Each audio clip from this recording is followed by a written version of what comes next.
All right, so this week was a big one for fintech, a really big one. Some of the major players just dropped their earnings. And honestly, the results tell this fascinating story about where the entire industry's headed. So we're going to break down what happened with three key companies to really get what's going on. And, this quote from our source material, it just nails it. This week, we saw some absolutely insane numbers being thrown around. But the market's reaction was, well, let's just say it was selective. It really gets to the heart of the tension in fintech right now, the massive gap between just bragging and creating real long-term value. So we're going to break this down by looking at three totally different players. You've got the rock star, the steady planner, and the one who's crashing the party. Each one gives us a clue about the different ways these companies are trying to grow up in this ecosystem. First up, Robinhood. I mean, their performance was just ridiculous. But the market's reaction? Not at all what you'd think. This is the classic story of a company putting up monster numbers, but still struggling to get the crowd to trust them. Okay, let's just start with the big number, the headline. In Q3 alone, Robinhood raked in an absolutely staggering $1.27 billion in revenue. Just to put that into perspective, that's more than a lot of old-school financial companies make in a whole year.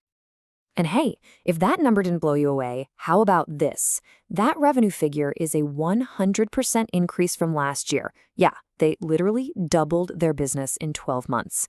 That kind of growth it's almost unheard of. So you're probably asking, where did all that cash come from? Well, here's the engine room. A massive $730 million of it came straight from options and crypto trading.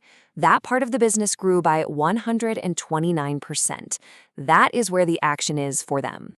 Okay, so record revenue, business has doubled, trading is booming. You'd think the stock would just take off, right? Nope. The stock actually went down 1.5% after they announced all this. This slide just perfectly shows that complete disconnect between their performance and how people feel about them. So, what gives? And here's the thing, this is really the core of it. Investors are, well, they're nervous.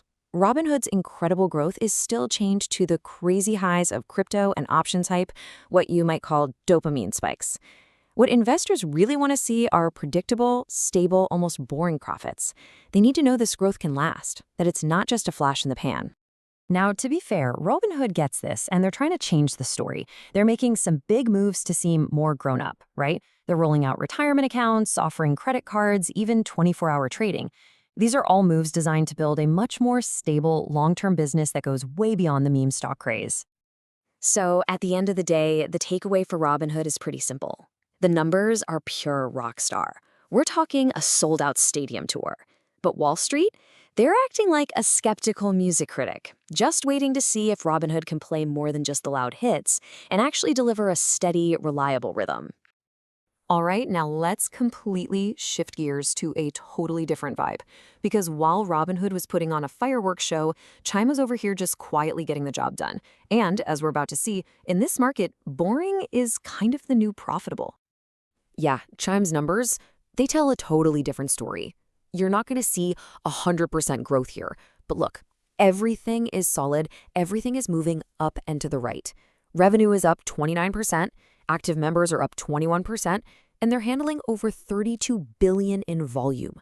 I mean, this is what steady, consistent growth looks like. And then, on top of that, they made this move. Chime announced they're buying back $200 million of their own stock. This is just a massive vote of confidence for investors. It basically says, hey, our business is so healthy and we're making so much cash, we're just going to use it to buy our own shares. So what's their secret sauce? Well, the funny thing is, there is no secret. Chime's model is just beautifully simple. People get their paychecks deposited. That's predictable. Then they spend that money with their debit card, which is consistent. This whole loop creates a really loyal user base that just treats Chime like a utility. There's no hype here, just pure reliability. And I love this slide because it just perfectly captures the difference in strategy. This metaphor from the source material is just spot on. Robinhood feels like a wild weekend in Vegas. It's exciting, it's volatile, who knows what's going to happen. Chime is like meal prepping on a Sunday night. It's all about control, predictability, and setting themselves up for a stable week. And right now, investors love that control. And really, that's the big lesson from Chime's story. In a market that is just exhausted by hype and crazy volatility, their steady, reliable, yeah, almost boring approach is exactly what's getting rewarded. They're proving that sometimes being the adult in the room is what really pays off. Okay, for our third and final story, let's talk about a crypto veteran that's making a really interesting move. Ripple has kind of been the outsider for years, but it looks like it just got a major invitation to the mainstream payments party. Okay, before we dive in, let's just get on the same page with a key term here: payment settlement. All this means is the boring back-end process of actually moving the money to finalize a purchase. Think of it as the plumbing of the financial world. It's not glamorous, but it is a massive, massive industry. So check out who's in this new club. Ripple just announced a partnership with absolute giants. We're talking Mastercard and WebBank, with Gemini handling the crypto side. And the whole idea here is to use Ripple's tech to make that payment plumbing faster and cheaper for actual credit card payments. You know, this quote from the source material really says it all. It perfectly captures Ripple's whole transformation. For years, they were that controversial crypto cousin that nobody in traditional finance really wanted to talk to. And now, by partnering with a name like Mastercard, they're showing up wearing a suit, ready to be a collaborator, not just a disruptor. So, what's the takeaway? It really seems like Ripple has figured out a much smarter way to play the game. Instead of just shouting about how they're going to tear down the whole financial system, they're focused on integrating with it. They're showing how their tech can make the current system better, and they're bringing the receipts to prove it. All right, so we've just walked through three very different stories, right? The rockstar, the planner, and the insider. Let's tie it all together and figure out what this all means for the state of fintech today. Okay, so let's do a quick recap of the three different playbooks we've seen. With Robinhood, you've got amazing growth, but the market's trust is still missing in action. With Chime, it's all about being predictable, profitable, and basically the adult in the room. And with Ripple, we're finally seeing a story where crypto gets a real job inside the existing payment system. And all of this really leaves us with one big question. As the whole fintech industry continues to grow up, which one of these models is going to win in the long run? Is it the explosive growth of the rockstar, the steady hand of the planner, or the smart moves of the insider? The answer to that is probably going to define the next decade of finance.